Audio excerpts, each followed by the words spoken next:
Tonight, we are asking one of the most explosive questions in American politics. Is Donald Trump really a racist or having millions of people been misled?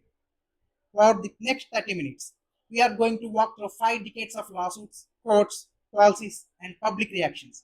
From New York housing in 1970s to the Central Park 5 to Mexican rapists, the Muslim ban, Charlottesville, shithole countries, and this record with black colleges and criminal justice reform. By the end, you might still disagree about the answer, but you will not be able to say you have only heard one side. Stay with me because near the end I'm going to show you one of the evidence his supporters says proves he is the least racist president and one pattern his critics says exposes the truth.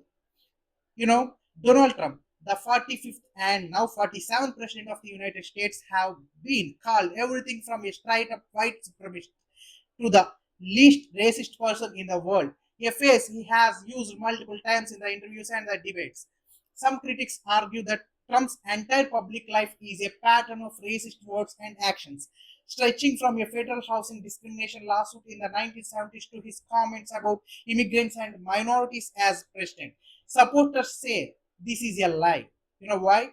The quotes are ripped out of context. The policies are about law, borders, and security, not skin color, and that his record on the black unemployment, HBCU funding, and criminal justice reform tells a completely different story. So, what's real? What's the spin? And what does the truth actually sit between those two extremes? In this video, we are going to reconstruct a timeline of Trump's biggest race related controversies, look at the strongest evidence critics used to call him racist, break down the most powerful counter arguments from his defendants, including official White House fact sheets and policy wins they say helped minorities. And then we will end with a major unanswered question that you will have to answer in the comments yourself. Open the loop, in a few minutes. We will go to Charlottesville and infamous, very fine people on both sides. Quote that both sides claim proves their case. But to really understand their debate, we need to start at the very beginning, before Twitter, before the campaign, before the presidency. You know, First, in 1970s housing discrimination case, our story begins in the New York City. In the 1973, the US Department of Justice sued Trump management, Donald Trump and his father, Fred Trump, for allegedly refusing to rent apartments to black tenants in several of their buildings. Investigators used testers. A black applicant would be told to no apartments were available. Then a white applicant would be sent to ask about the exact same building and would be offered a lease. Some witnesses later described being told to quote different rents or mark applications with a secret code with the applicant was black according to DOJ documents and FBI records. Trump's response: he denied any international discrimination and counter issued the federal government for $100 million, claiming the government was trying to force him to rent to people on welfare. 2 years later, the Trump settled the case with a consent decree, agreeing not to discriminate and to change their rental practices, but without admitting guilt. Critics argue the first big public chapter in Trump's career already shows a pattern of discrimination against black people, supported by government evidence and multiple lawsuits. Supporters say housing discrimination cases were common at that time, that many landlords were sued, and that the settlement, without admitting wrongdoing, doesn't prove personal racist intent. You know, does the early lawsuit already shape how you see everything that came later? Or do you think it's unfair to judge a whole life by a case that settled without a admission of guilt? Let me know in the comments. In a moment, we are going to talk about the Central Park 5 and full page death penalty ads that still hunt Trump to this day. But first, another piece of timeline. In 1989, a white woman was brutally attacked and raped while jogging in Central Park. 5 teenagers, 4 black and 1 Latino, were arrested and later convicted amid huge media coverage and a climate of racial tension and fear in New York City. Right in the middle of the Donald Trump spent tens of thousands of dollars to run full-page newspaper ads calling for the death penalty to be resorted in New York. The ads did not mention the suspect's race by name, but the case was widely viewed through a racial lens. Black and Latino teens, a white female victim, and a city already polarized about the crime. Years later, DNA evidence and a confession from another man led to the exoneration of all five, and they received a large settlement for wrongful conviction. Even after they were cleared, Trump said he did not regret his ads and has suggested they will still not angels, drawing heavy criticism for civil rights advocates and the men themselves. Critics argue that calling of the death penalty is such a racially charged case, then still refusing to apologize for exoneration shows a deep racial bias. Supporters says he was reacting, like many New Yorkers, to a brutal crime in a city overwhelmed by the violence at that time, and that he focused on punishment, not race. In the text of ads, if some refuses to back down even after people are exonerated, does that tell you something about race? Or just about their personality and their pride? Do you agree or disagree? Drop your thoughts below, please. We still haven't touched one of the biggest accusations, birtherism. Trump's role questioning whether Black Obama was even born in the United States. That comes up in just a minute. They don't look like Indians to me. And native casinos. In the 1990s, during a congressional hearing about Native American casinos competing with his own business interest, Trump compared some tribal casino operators to mobsters and said they don't look like Indians to me. Critics argue that mocking whether Native Americans look Indian plays directly into racist stereotypes about appearance and identity. Supporters say he was questioning whether certain groups were legitimately tied to tribes, not attacking Native Americans as a whole. And that's the comments were about business competition. Birtherism and Barack Obama. Between about 2011 and 2016, Trump became the most famous promoter of the birther conspiracy theory, claiming there was serious doubts that President Barack Obama was born in the United States. He repeatedly went on TV and social media insisting Obama show his long form birth certificate even after official documents and evidences confirmed Obama was born in Hawaii. Critics say targeting the first black president with a baseless claim that he secretly foreign was racially charged by definition. You know, Playing into a long American history of questioning black people's legitimacy as a real Americans, supporters say that they say it is a challenging a political opponent, not a race, and point out that Trump eventually acknowledged Obama was born in the US, even though he rarely takes responsibility of fueling the lie for years. Do you see the birther movement as basically racist? Just politics. What do you think? Really motivated that campaign? Let me know in the comments. Now we move into the era most of the 2016 campaign and the Trump presidency, Mexican rapists, the Muslim ban, Charlotte Village, shithole countries, and more. But first, make sure you don't miss the rest of this breakdown. If you like deep dive videos that look at every side of a controversial story, hit like or so more people can see this and subscribe. If you want more serious breakdown of politics, crime, and power. Now we step into the years where the debate over Trump and racism explodes into the full public view. They are bringing crime. They are rapists. When Trump launched his 2016 presidential campaign, he made a speech about illegal immigration from Mexico that immediately sparked outrage. Talking about the people crossing the border, he said Mexico was sending people and that they are bringing drugs, they are bringing crime, they are rapists, while adding, and some might assume they are good people. And critics argue that line painted Mexican immigrants a criminal and rapists, reinforcing racist stereotypes and Latinos. Supporter says he was clearly talking about illegal immigration and cartels, not all Mexicans, and that the speech focused on crime, on border security rather than race. How did you hear that line the first time you saw it? about immigration policy or about Mexican people as a group? Do you think the media edited unfairly? Tell me in the comments. In late 2015, after terror attack in Paris and San Bernardino, Trump called for a total and complete shutdown of Muslims entering to United States until officials could figure out what's going on. As a president, he issued a serial travel ban targeting people from several majority Muslim countries. Court struck down early versions, but eventually upheld a revised version that including some non-Muslim countries as well.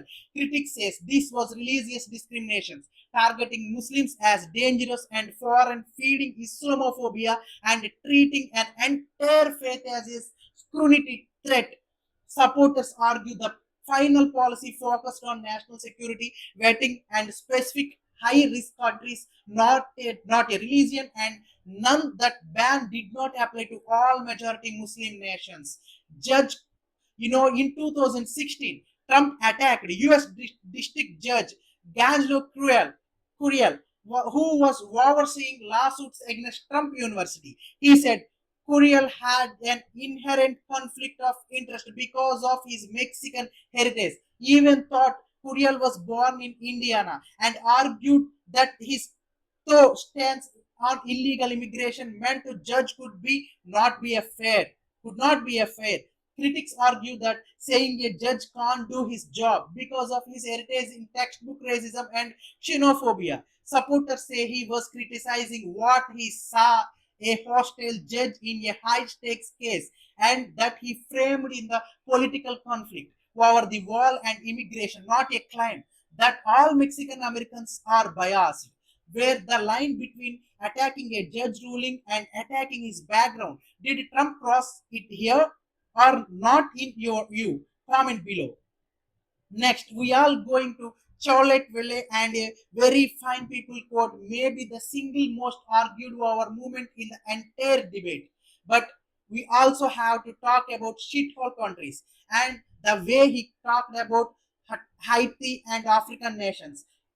Charlottesville and fine people on both sides. In August 2017, white supremacists, neo Nazis, and other far right groups gathered in Charlottesville, Virginia for the Unite the Right rally, which includes chants like Jews will not replace us, a counter poster. Either here was killed when a car driven by a white supremacist rammed into a crowd of anti racist demonstrators. Trump response unfolded over several days. His first condemned hatred, bigotry, and violence on many sides. With critics said downplayed white supremacist responsibility. Later, he gave a statement saying racism is evil and explicitly naming the KKK, neo Nazis, and white supremacists repugnant. But in a follow up press conference, he also said there were very fine people on both sides, while also saying he was not referring to neo Nazis and white nationalists,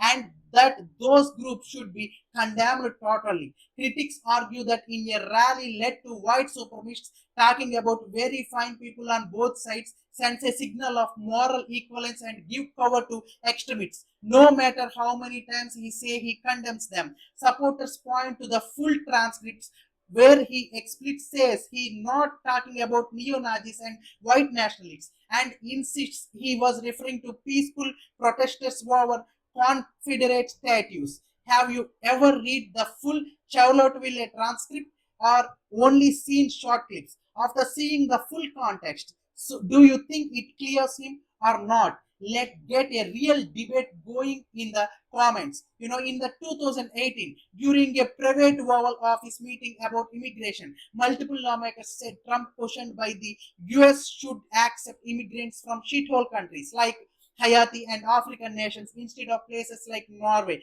Critics say this is one of the clearest example using a vulgar slur to describe majority black countries while praising mostly white nations with the CA as openly racist. Supporters say the comments, if accurate reported, was about economic conditions and skills in incoming immigrants, not their race, and not the White House framed his position as wanting a merit based immigration system. go back tweets. Trump also told a group of four Democratic Congresswomen of color, known as the Squad, to go back to the totally broken and crime infested places from which they came, even though three of the four were born in the United States. During the COVID 19 pandemic, he repeatedly referred to the coronavirus as the Chinese virus and Kung Fu flu, terms that even some of his own advisors described as highly offensive, and the many Asian Americans shed fueled harassment and attacks. Critics argue that telling women of color to go back and labeling COVID was raciously nicknamed reflects classic racist tropes about foreigners, Asians, and non-white Americans. Supporters say that blaming China's government for the pandemic is not the same as attacking Chinese as Asian people, and that go back was about political disagreement and patriotism, not skin color. Audience question: where when you hear Chinese virus or kung flu, do you see it as just blaming the Chinese government or as targeting Asians in general? This that line clear or blurry for you? Comment your view. So far, we are mainly walking through the case against Trump, but his defenders says critics are ignoring his record on policies, his HBCUs, opportunity zones, and First Step Act, black poverty and unemployment numbers. That what we are breaking down next. The to stay neutral. We now need to look at the strongest arguments his supporters used to say Trump is not racist, and in some cases that he done more for minorities than many previous presidents. Least racist person on and public denials. Over and over, Trump has called himself the least racist person in the world and the least racist person in the room, including the campaign interviews, debates, and even recently as a president, he has pointed to friends, supporters, and advisors who are black and Latino and has denied racism whenever confronted with specific remarks, often saying he was taken out of context and misquoted. Supporters say this matters. A genuinely racist person is, in their view, wouldn't spend so much time trying to prove the opposite and wouldn't attract visible non-white supporters in rallies, churches, and advocacy groups. Critics respond to the denial means nothing if the underlying pattern of comments and policies points in the opposite direction. During his first term, the Trump administration pointed a series initiatives they said were historic for black Americans. A White House fact sheet credits Trump with helping drive black unemployment to a record flow and 5.9% before the pandemic, while also reducing black poverty. He signed the Future Act securing $255 million in permanent annual fundings for historically black colleges and universities, and promoted additional scholarships and loans forgiveness for HBUs hit by disasters. Opportunity zones created in his tax legislation were designed to spur private investment in distressed, often minority communities. White House materials link them to tens of billions of dollars in projected for actual investment. Supporters say these numbers prove he helped black Americans economically, arguably more than some previous presidents, and that those results matters more than controversial sound bites. Critics argue much of the economic improvement followed trends already in motion before Trump took office. The opportunity zones sometimes mainly benefited developers, and that good economic starts don't arise harmful rhetoric. If a politician words sound racist to you, but their policies help some minority communities on paper, how do you weigh those two things? Which one matters more? Let me know. Trump also signed the bipartisan First Step Act, a major criminal justice reform law that reduced some mandatory minimum sentences, expanded early release programs, and aimed to correct sentencing rules that had disproportionately hurt black defendants. Supporters highlight this as proof he was willing to change a system widely criticized as a racist, and not the many black pastors, activists, and even some hip hop artists publicly praised the bill and stood with him at events. Critics say he backed the law under political pressure and peer considerations while still using what they view as racially charged language in other contexts like protests and immigration. On paper, Trump has explicitly condemned racism and white supremacy multiple times. After Charlotte Village, he started that racism is evil and that the KKK, neo Nazis, and white supremacists are repugnant to everything to hold dear as Americans. His administration later described the KKK and Anifa as extremist groups, and he has said he supporters clarifying some hate groups as terrorists. Supporters say these words prove he is not a white supremacist and that he condemns racist violence clearly when it counts. Critics respond that far right extremists still celebrated him as Charlottesville and other movements, and that data driven studies found links between Trump campaign events and increases in hate related incidents suggested his rhetoric encouragement some followers even if he officially denounced them.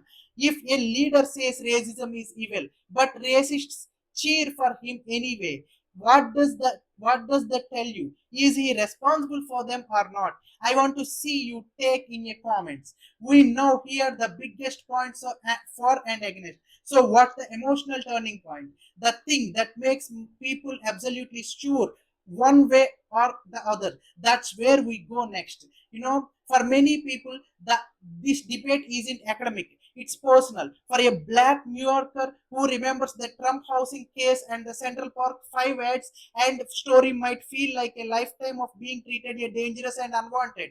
For an immigrant from Haiti or an African country, hearing the President of the United States allegedly call their homeland a shithole can feel like a direct attack on their dignity and their children's future. For a small business owner in a struggling black neighborhood who believes opportunity zones and a bombing pre-pandemic economic gave them their first real shot a success.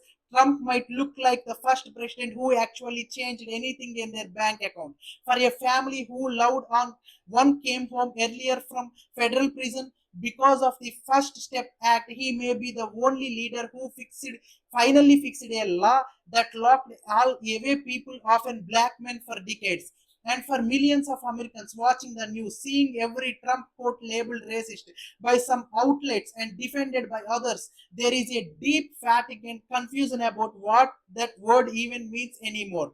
When you hear the word racist in politics now, do you still take it seriously or does it feel overused? Be honest in the comments. So after all this, we still haven't answered the hardest part. If two people can look at the same facts and see totally different realities, what's really going on? Let's end with the major unanswered question here.